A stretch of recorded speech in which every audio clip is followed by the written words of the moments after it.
कुंभारी येथील गोदूताई परुळेकर विडी घरकुल परिसरातील नवनीत मराठी विद्या मंदिरात नवीन शैक्षणिक वर्ष 2026-27च्या प्रारंभानिमित्त विद्यार्थ्यांचे आगळ्या वेगळ्या पद्धतीने उत्साहपूर्ण स्वागत करण्यात आले।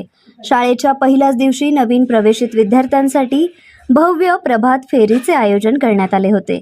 सजवलेला घोडा, बुलेट आणि 4 चाकी वाहनांच्या ताफ्यासह काढण्यात आलेल्या या प्रभात फेरीत विद्यार्थ्यांवर गुलाब पुष्पांचा वर्षाव करण्यात आला। त्यामुळे संपूर्ण परिसरात उत्साहाचे आणि आनंदाचे वातावरण निर्माण झाले।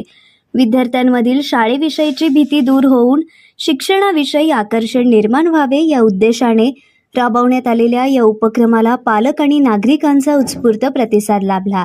त्यानंतर आयोजित स्वागत समारंभास नवनीत मराठी विद्या मंदिराचे मुख्याध्यापक रेणुका चौगुले, वसंतराव नाईक माध्यमिक विद्यालयाचे प्रभारी मुख्याध्यापक संजय बंडगर यांची प्रमुख उपस्थिती होती। कार्यक्रमाच्या अध्यक्षस्थानी बालाजी शिक्षण प्रसारक मंडळाचे संस्थापक अध्यक्ष तथा सोलापूर जिल्हा लेबर फेडरेशनचे चेअरमन शंकर चौगुले होते। त्यांनी विद्यार्थी आणि शिक्षकांना नवीन शैक्षणिक वर्षाच्या शुभेच्छा देत विद्यार्थ्यांना पुस्तकांचे वाटप केले। प्रमुख पाहुणे म्हणून संस्थेचे संचालक तथा मुख्य कार्यकारी अधिकारी नागराज सर, सौरभ सर, अमर सर उपस्थित होते। यावेळी उपस्थित मान्यवरांचा शाल आणि पुष्पगुच्छ देऊन सन्मान करण्यात आला।